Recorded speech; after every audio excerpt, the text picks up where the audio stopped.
Hey everyone, what's going on? It's David Mueller from MonetaryOcean.com, and in this video I'm going to talk about my MSKU system for my book business on Amazon FBA. So it's going to be two segments. So the first thing I'm going to show you is how I originally did it. The second way I'm going to show you is how I do it currently, and it's a much faster way of actually going through and putting MSKUs on books. So the first way was the manual way.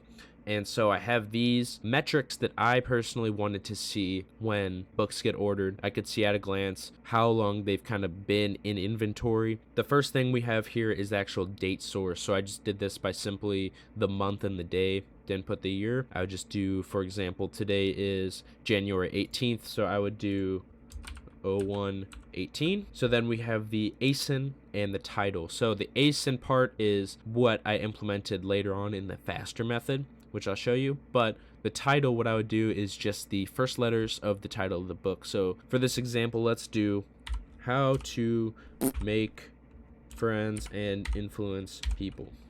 So that's a classic Dale Carnegie book.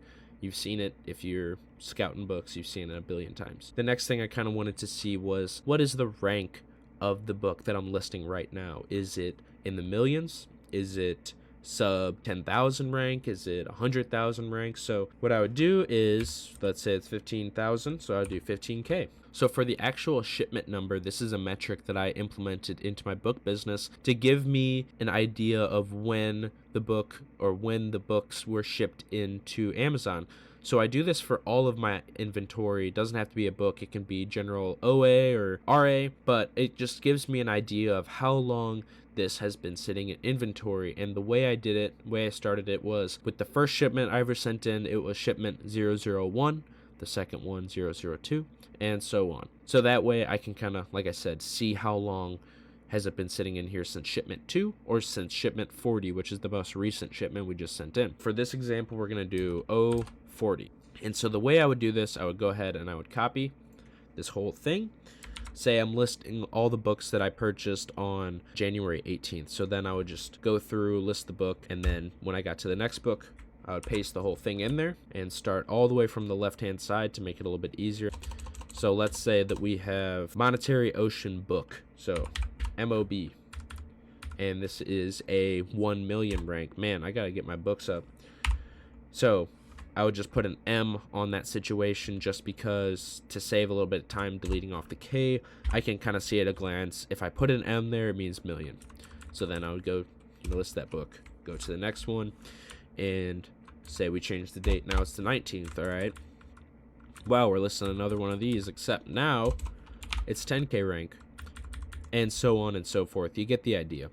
This process added a good, I would say, 30 to 45 seconds because I would have to decipher how to make friends and influence people. I would have to decipher the first of each of these names. Maybe I could have done it a little bit different, but this is how I decided would be the best way to do it.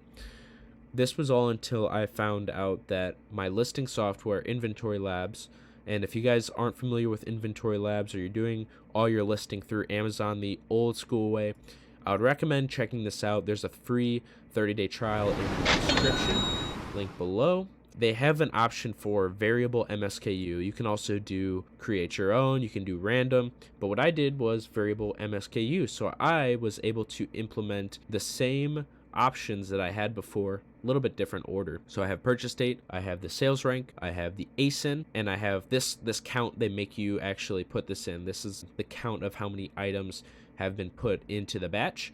And then I also have my shipment number here at the end. So this speeds up the process a good 30 to 40 seconds. Like I said, it was taking me before. And when it comes to, say I'm listing 100 books in one sitting, that is 30 seconds times 100 books. That really, adds up. 30 seconds in itself doesn't seem like a lot, but when you're listing 50, 100, 200 books at a time, it really adds up, and it just creates more time for processes that could take less time. So this is one function of Inventory Labs that I really love, and I wish I would have known about earlier because this is a humongous time saver. So then when I scan a book in, I go ahead and I input my supplier, I input my date of purchase, and then it goes ahead and it plugs in all of these values for me.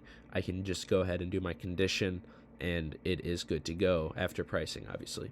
So I hope you guys learned something that you can maybe implement into your own business. I know this is kind of a specific case to me, but I wanted to share how I did it in the beginning and how I advanced and I took the faster route in listing books. So if you guys learned something, it would be awesome if you guys drop the like, maybe a comment, maybe a subscribe if you want to see more. If not, you guys know where the door is. And until next time, this is David Mueller at MonetaryOcean.com. Don't wait, dive in.